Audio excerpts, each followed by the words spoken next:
ভোটের আগে উত্তপ্ত হুগলির গোঘাট তৃণমূল সাংসদ এর গাড়িতে ভাঙচুরের ঘটনা ইতিমধ্যে আপনারা জানেন। আরামবাগের তৃণমূল সাংসদ মিতালি বাগের গাড়িতে ভাঙচুর, লাঠির রড দিয়ে হামলা মিতালির গাড়িতে।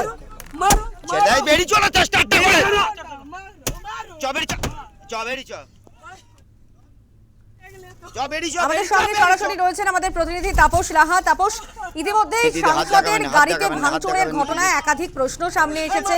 সেখানে গাড়ি ভাঙচুর হচ্ছে দেখেও সেখানে গাড়ি থামিয়ে রাখা হচ্ছে এবং সেখানে আমরা শুনতে পেয়েছি ভিডিওতে মারুন মারুন এই শব্দও শোনা গিয়েছে। তাহলে এই আক্রান্ত এই দুষ্কৃতীরা যখন এইভাবে ভাঙচুরের ঘটনা ঘটাচ্ছে সেই সুযোগই তো দিয়ে দিচ্ছেন তৃণমূল সাংসদ, এমনই কিন্তু ভিডিওতে কিন্তু এমনটাই স্পষ্ট হয়েছে। তারপর সেখানে কিন্তু একটা প্রশ্ন উঠছে যে কেন তিনি সঙ্গে সঙ্গে এলাকা ছাড়লেন না, কেন দাঁড়িয়ে থাকলেন গাড়ি নিয়ে। দেখো, ইতিমধ্যে এই হামলার ভিডিও নিয়ে কিন্তু জল্পনা শুরু হয়েছে। মূলত আজকে সকালের দিকে যখন আরামবাগের তৃণমূলের সাংসদ মিতালি বাগ তার বাড়ি থেকে বেরিয়ে তিনি তার অভিষেক বন্দ্যোপাধ্যায় আসছেন আরামবাগে, সেই কর্মসূচিতে তিনি আসার সময় তার যেটা দাবি যে হুগলির গোঘাটের কাঠালি এলাকায় যেখানে প্রশান্ত দিগর অর্থাৎ গোঘাটের যিনি বিজেপি প্রার্থী সেই প্রার্থীর যেখানে কার্যালয় রয়েছে সেই কার্যালয়ের সামনে থেকে বেশ কিছু বিজেপি কর্মী সমর্থক তার গাড়ির ওপর ভাঙচুর করেছে, তাকে হামলা চালিয়েছে। আক্রান্ত এই ঘটনায় তার গাড়িতে প্রায় ৩-৪ জন মানে ৩০-৩৪ জন আহত হয়েছে এবং মূলত যেটা দাবি তার গাড়ি যখন আসছিল তার গাড়িতে লাঠি রড দিয়ে তার ইট বৃষ্টি করা হয়।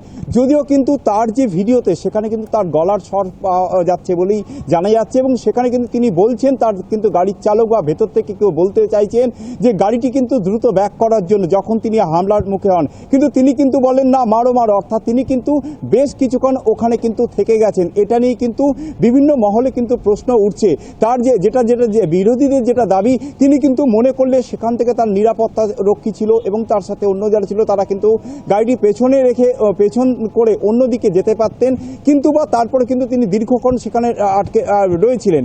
স্বাভাবিকভাবেই পরবর্তীকালে তাকে আহত অবস্থায় তাকে আরামবাগ মেডিকেল কলেজ হাসপাতালে তাকে ভর্তি করা এবং তার যেটা দাবি যে তিনি অর্থাৎ বিজেপির বিরুদ্ধে সাংসদ হওয়ার পর থেকে প্রতিবাদ করে এবং সেই কারণেই তার উপর হামলা চালাচ্ছে। উল্লেখ্য যদি দেখো যে গত ২১-এর নির্বাচনেও কিন্তু আরামবাগ অর্থাৎ হুগলিতে যে ১৮টি কেন্দ্র রয়েছে তার মধ্যে আরামবাগ মহকুমার ৪টি কেন্দ্রই কিন্তু বিজেপির দখলে যায়। ঠিক একইভাবে বিজেপির নেতৃত্বের দাবি এবারেও যে আরামবাগ মহকুমায় ৪টি আসন রয়েছে সবকটি বিজেপির দখলে যাবে। সব মিলিয়ে এই নিয়ে জল্পনা থাকলেও তৃণমূল নেত্রী অর্থাৎ সাংসদের যেটা দাবি তিনি প্রতিবাদ করার জন্যই তাকে চক্রান্ত করে তার উপরে এই হামলা চলেছে। একদমই সেখানেই প্রশ্ন যে গাড়ি ভাঙচুর হচ্ছে দেখেও সেখানে কেন দাঁড়িয়ে থাকলেন সাংসদ মিতালি বাগ।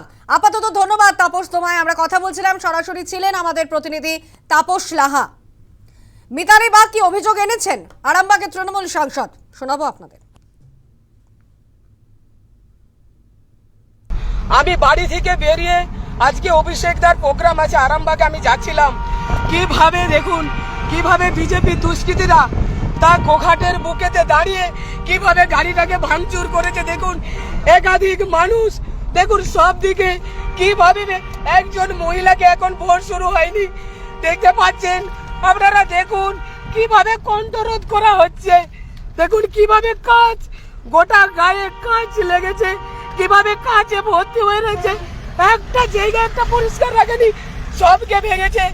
গোঘাটে যেখানে বিজেপি প্রার্থী প্রশান্ত দিগারের নির্বাচন কার্যালয় হয়েছে সেই কার্যালয়ের সামনে দাঁড় করিয়ে গাড়িটাকে লাঠি তাড়া গুলি গালাজ বন্দুক বার করিয়ে সামনে দিকে ঠেকিয়ে কিভাবে গাড়িটাকে ভাঙচুর করেছে আপনারা দেখতে পাচ্ছেন।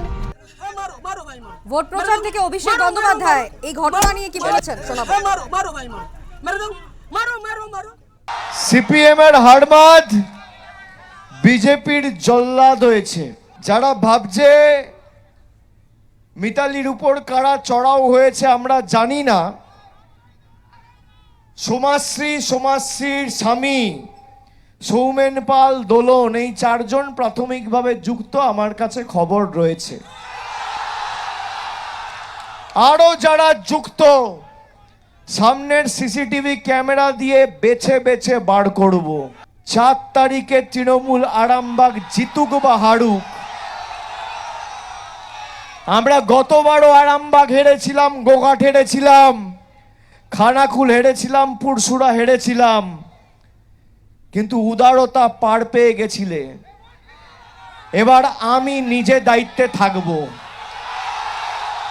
4 তারিখ 12টার পরে কোন জল্লাদের কত ক্ষমতা আর কার দিল্লির বাবা কাকে বাঁচাতে আসে আমি 4 তারিখ দেখব।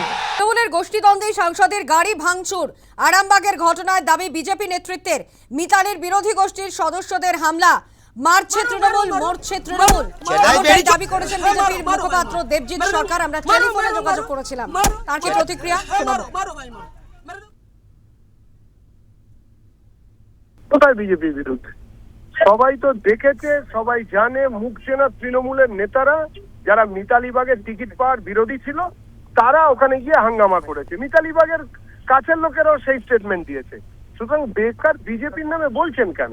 মারছে তৃণমূল, মরছে তৃণমূল, এটাই তো তৃণমূলের সংস্কৃতি। মিতালিবাগের উপরে যে হামলা হয়েছে সেই হামলার আমরা নিন্দা করছি, এবং তৃণমূলের যেসব একের বিরুদ্ধে অন্যের আক্রমণ, যেটা তৃণমূলের অফিস থেকে এখন রাস্তায় নেমে এসেছে, যার জন্য সাধারণ মানুষের জনজীবন বিপর্যস্ত, সেটা বন্ধ হওয়া দরকার। তৃণমূল হারছে, তৃণমূল আর নেই, নতুন সরকার, বিজেপির সরকার আসছে।